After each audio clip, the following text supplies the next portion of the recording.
سلام، مطمئنم شما هم میخواید از گیمری کردن، بازی کردن چه روی موبایل چه روی کامپیوتر درآمد کسب کنید. پس لیتس گو بریم سراغ این ویدیو تا بهتون یاد بدم چجوری رویاهای همتون حقیقی بشه. لیتس گو. خب بچه‌ها، خیلی راه ها داره.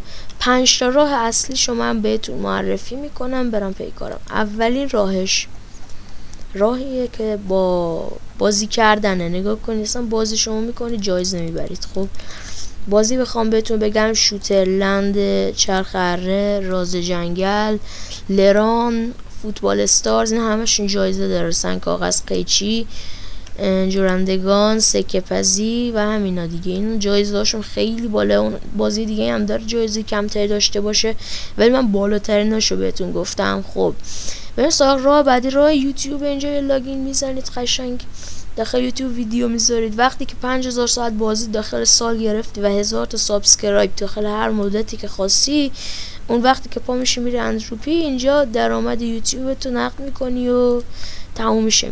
بریم سراغ راه بعدی. راه بعدی استریم کردن یک گیمر رو موبایل، رو کامپیوتر، هر چی بخوای بیشه. خب اینجا توییچ و دیسکورد. خب روی گوشی استریم لبز نصب کنی، رو کامپیوتر استریم لبز OBS روی گوشی نصب کنید. خب رو کامپیوتر OBS. توییچ و دیسکورد لاگین میزنید، استریم کیو میگیرید، کپیش میکنید داخل توییچ و دیسکورد میذارید، داخل OBS و استریم لبز هر کدومش خواستین روی گوشی کامپیوتر کپیش میکنید. استریمتون شروع میکنه از بازی که میخوای. استریم یعنی پخش زنده که داخل یه ویدیو مفصل براتون میذارم. خب دوستان، بریم سراغ راه بعدی.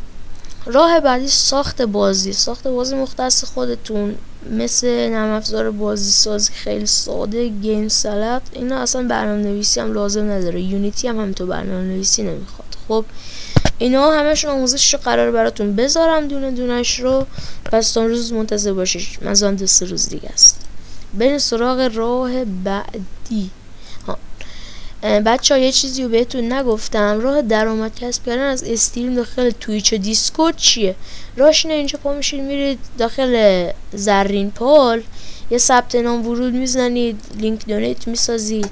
داخل توییچ و دیسکورد خودشون قابلیت روبی زدن دارن، قابلیت رو دارن. و بریم راه بعدی که بازم یه راهیه که من بعد از کلی تحقیق پیداش کردم. این راه فروش اکانته. نگاه کنید، فروش اکانت حتی میگه خودمونم که باید خرج کنیم و بازی کنیم. نه، من یه راهی دارم که داخل کال آف CP رایگان، فری فایر جم رایگان، کلش آف کلنز جم رایگان، کلش رویال جم رایگان، داخل نسخه اصلیشونا پابجی موبایل UC رایگان، همه اینا رایگان من گفتم بهتون بذارید.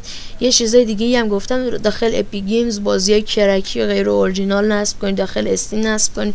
این اکانت هایی که ساخته میشه رو با قیمت بالا میخرن. خب داخل سایت هایی که میگم میتونید بفروشیدشون. خب اکانت کالاف کدم استور بفروشید، همینجا اکانت همه چی هم میدم. خب اینا رو دیگه من بهتون یاد میدم. منظورم از اکانت همه چی میدن داخل کدم استور، یعنی میتونید اکانت های دیگه غیر از کال آف دیوتی موبایل هم بفروشم. و بهترین جایی که بهتون پیشنهاد میکنم موجو جم هستش. خب و برید اونجا اکانت هایی که گفتم رو بفروشید. راه های زیاد دیگه هم هست که اگر که از این ویدیو بازدید خوبی شد، داخل پارت های بعد یه پارت دیگه هم ازش میسازم و بهتون راه دیگر هم یاد میدم. تا یه ویدیو دیگه، خدایا رو نگهدارتون. پیس اوت.